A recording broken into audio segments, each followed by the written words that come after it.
إن الحمد لله نحمده ونستعينه ونستغفره ونعوذ بالله من شرور أنفسنا ومن سيئات أعمالنا من يهده الله فلا مضل له ومن يضلل فلا هادي له وأشهد أن لا إله إلا الله وحده لا شريك له وأشهد أن محمدا عبده ورسوله يا أيها الذين آمنوا اتقوا الله حق تقاته ولا تموتن إلا وأنتم مسلمون يا أيها الناس اتقوا ربكم الذي خلقكم من نفس واحدة وخلق منها زوجها وبث منهما رجالا كثيرا ونساء واتقوا الله الذي تساءلون به والأرحام إن الله كان عليكم رقيبا يا أيها الذين آمنوا اتقوا الله وقولوا قولا سديدا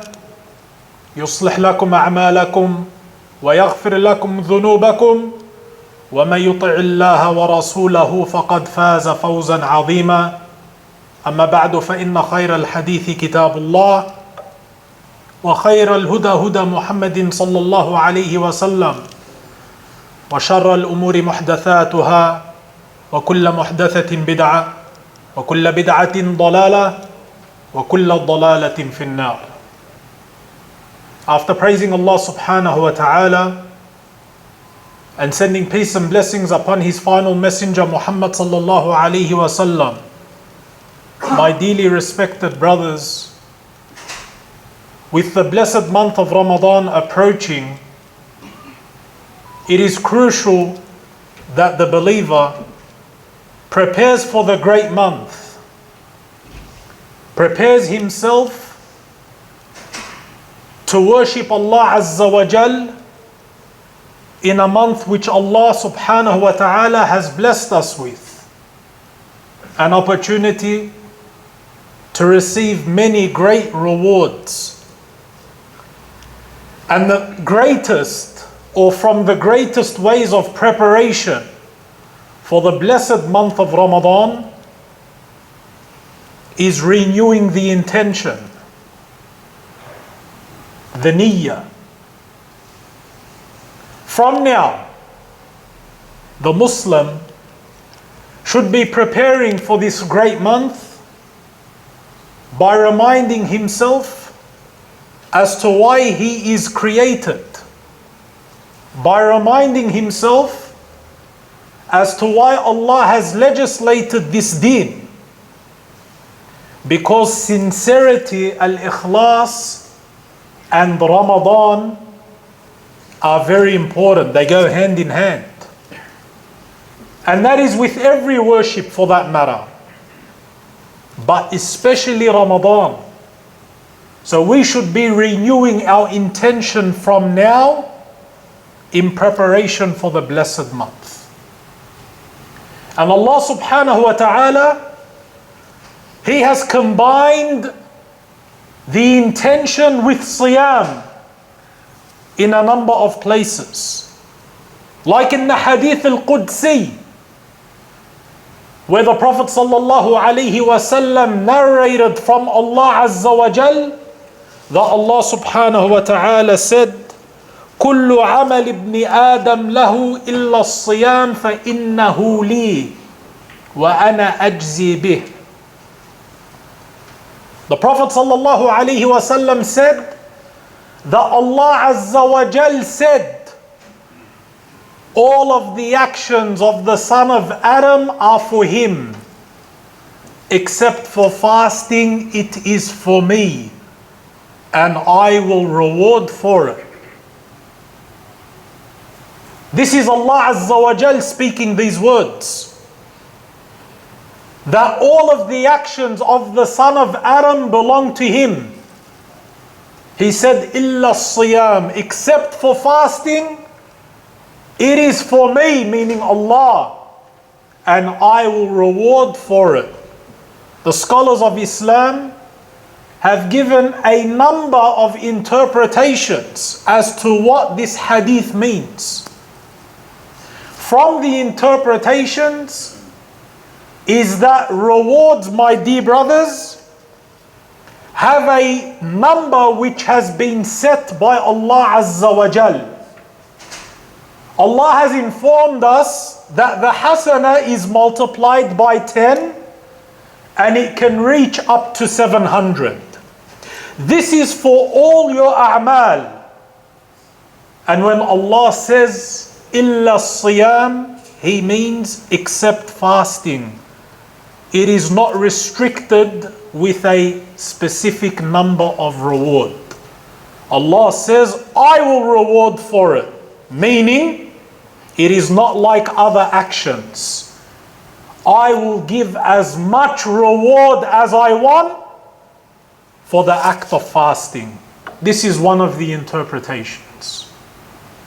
The second, my dear brothers, the scholars of Islam said that what is meant by this hadith is that fasting in most cases is an act which is only ever done sincerely for Allah.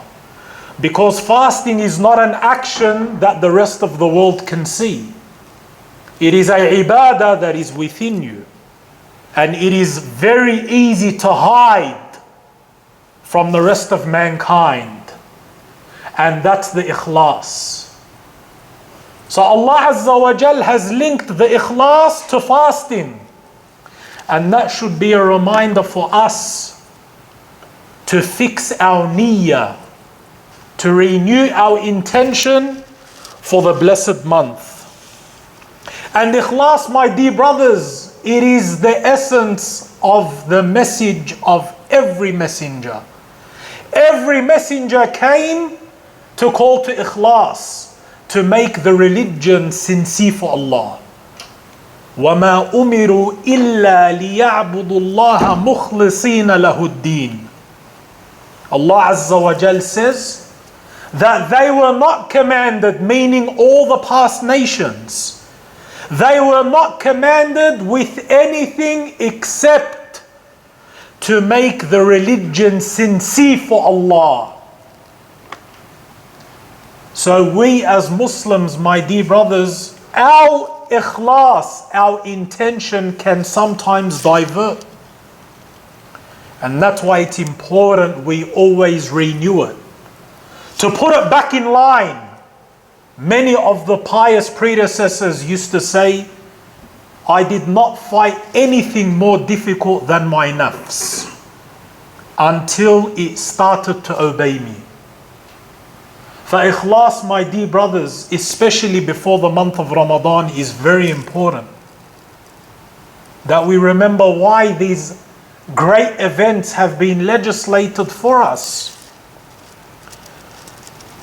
In another hadith, where the Prophet ﷺ linked fasting to ikhlas, he said, whoever fasts a day in the path of Allah, whoever fasts a day in the path of Allah, then Allah will remove his face from the hellfire for 70 years. And that's the condition. He said, whoever fasts a day in the path of Allah, meaning for no one besides his Lord. He does not fast for anyone except Allah Azza wa Jal. So again, the ikhlas has been linked to fasting. And ikhlas, my dear brothers, has many bounties and fruits. When a person is a mukhlis, it means he is living only for his Lord. And his actions are not done for any reason besides his Lord. قُلْ إِنَّ صَلَاتِي وَنُسُكِي وَمَحْيَايَ وَمَمَاتِي لِلَّهِ رَبِّ الْعَالَمِينَ. Say, O Muhammad sallallahu alayhi wa sallam, that verily my salah and my nusuk, my sacrifice, and my living and my dying is for Allah, the Lord of the worlds. This is what ikhlas means. And from the virtues of ikhlas is that it is a reason for your amal being accepted by Allah. Since it is a condition. For your action to be accepted by Allah, it must be sincere. For if an action is not sincere for Allah, Allah rejects it. Allah is Al-Ghani, and Allah has too much pride to have an action done for himself and someone else. He will not accept it. He only accepts that which is for him. And the Prophet ﷺ said, verily Allah does not accept an action except that which is sincere for him and was intended for him. This is the importance of renewing the niyyah. Because without ikhlas, we can do as much actions as we please, but the action will not reach Allah unless it was done for His sake and His sake alone. And from the fruits of ikhlas, my dear brothers, is that it allows the small action to become great in the akhirah. Because of ikhlas, a small action can become great. And the opposite applies. The lack of ikhlas can make a great action become small. And these are the words of Abdullah ibn al-Mubarak rahimahullah. He said, perhaps a small action becomes great because of the intention. And then he said, and perhaps a great action, you might see it as something huge. Someone who gave so much in the path of Allah, someone who gave his life in the path of Allah Azza wa Jal, someone who prays the nights and fasts the days. Perhaps a huge action becomes worthless in the akhirah because of the intention. For the intention is the key for everything, my dear brothers. أقول قولي هذا وأستغفر الله لي ولكم ولسائر المسلمين من كل ذنب فاستغفروا إنه هو الغفور الرحيم. الحمد لله وحده والصلاة والسلام على من لا نبي بعد وعلى آله وصحبه ومن سن بسنته وصار على نهجه بإحسان إلى يوم الدين وسلم تسليما كثيرا أما بعد. The fruit of ikhlas, my dear brothers, are many. Also from them is that ikhlas, sincerity, protects you from shaitan. Sincerity is a protection. It is a shield from shaitan and his whispers and his plots. Because Iblis himself, when he made a promise to Allah Azza wa Jal that he will try to deceive all of mankind, he himself knew that he will not be able to have any authority over those who are sincere.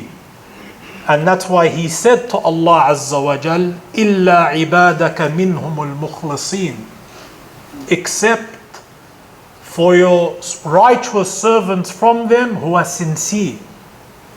So ikhlas, my dear brothers, making your amal for Allah alone, it gives you a shield. It gives you a protection against shaitan and his whispers and his plots. For this is from the fruits of ikhlas. And there is no doubt that a Muslim, he can test himself to test his sincerity, because there are certain signs that show if a person is indeed sincere for Allah in his amal. From the signs of ikhlas, my dear brothers, is not loving fame. For the one who loves fame is not sincere for Allah. He does not look for fame and praise and crowds. This is a sign of sincerity. Also, he does not love to be praised. This is a sign of sincerity, that he is not in need of the praise of the people, because he knows his reward is with Allah Azza wa Jal. Also from the signs of ikhlas is patience, and he does not complain, or he is very minimal in his complaining. This is from the signs of ikhlas. And also from the signs of ikhlas is that he is able to perfect his ibadah when he is alone. Because some people, when they pray in a crowd or they do a deed in a crowd, they will perfect it. but when they are alone, they will not perfect it. This is a lack of sincerity. For the one who is a mukhlis, he perfects his worship even when no one is looking. We ask Allah subhanahu wa ta'ala to grant us ikhlas in our amal. And we ask Allah to grant us ikhlas in our qawl. And we ask Allah Azza wa Jal to protect us from riya and from showing off and all forms of shirk. We ask Allah to allow us to worship Him in the blessed month of Ramadan. Allahumma aghfir lil muslimina wal muslimat, al mu'minina wal mu'minat, al ahya'i minhum wal amwat, innaka rabbana qareebun mujibun lid da'wat. ربنا آتنا في الدنيا حسنة وفي الآخرة حسنة وقنا عذاب النار إن الله يأمر بالعدل والإحسان وإيتاء ذي القربى وينهى عن الفحشاء والمنكر والبغي يعظكم لعلكم تذكرون فاذكروا الله العظيم يذكركم واشكروه على نعم يزدكم ولذكر الله أكبر والله يعلم ما تصنعون.